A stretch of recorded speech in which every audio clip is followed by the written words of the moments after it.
ก็ได้เป็นปูเนาะบัดนี้เอาแหนมใหม่หนึ่งแหนมใหม่หนึ่งจ้ะของหนู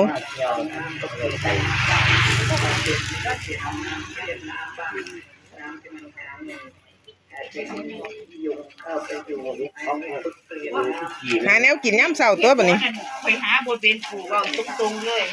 ยังนี่ไอ้วัวจักว่าเอาข้อหกไม้เด้อเอ้ยข้อหกไม้มีก็เอามาเลย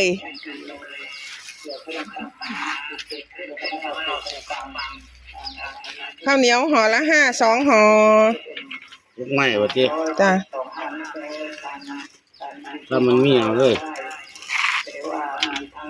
อยู่ในเตานี่อีกไม้หนึ่งกำลังสิสุกนี่ก็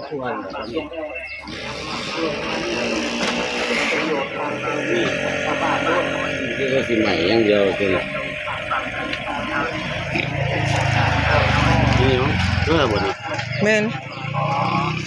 อันนี้3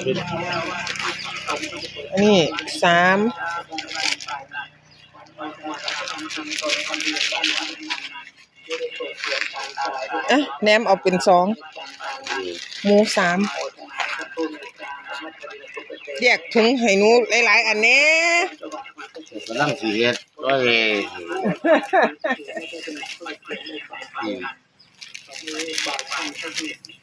เอา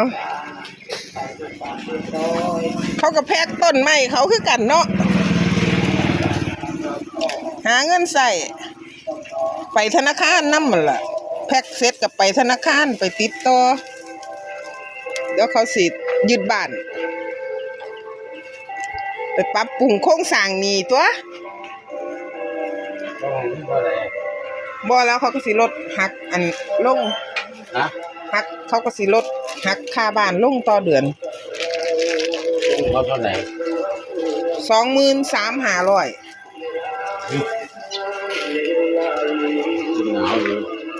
มันก็หมดตัวเนาะนี่นั่นนี่เป็นบ่เนี่ยฮะเดือนละตะก้อนเนี่ยแมน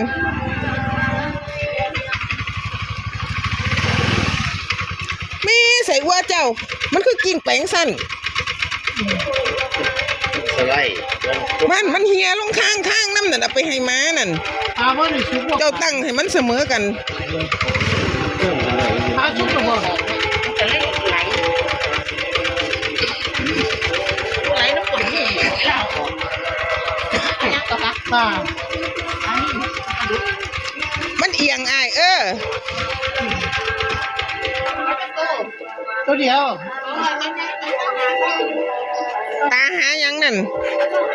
เราหาข้อได้นั่นอ้าย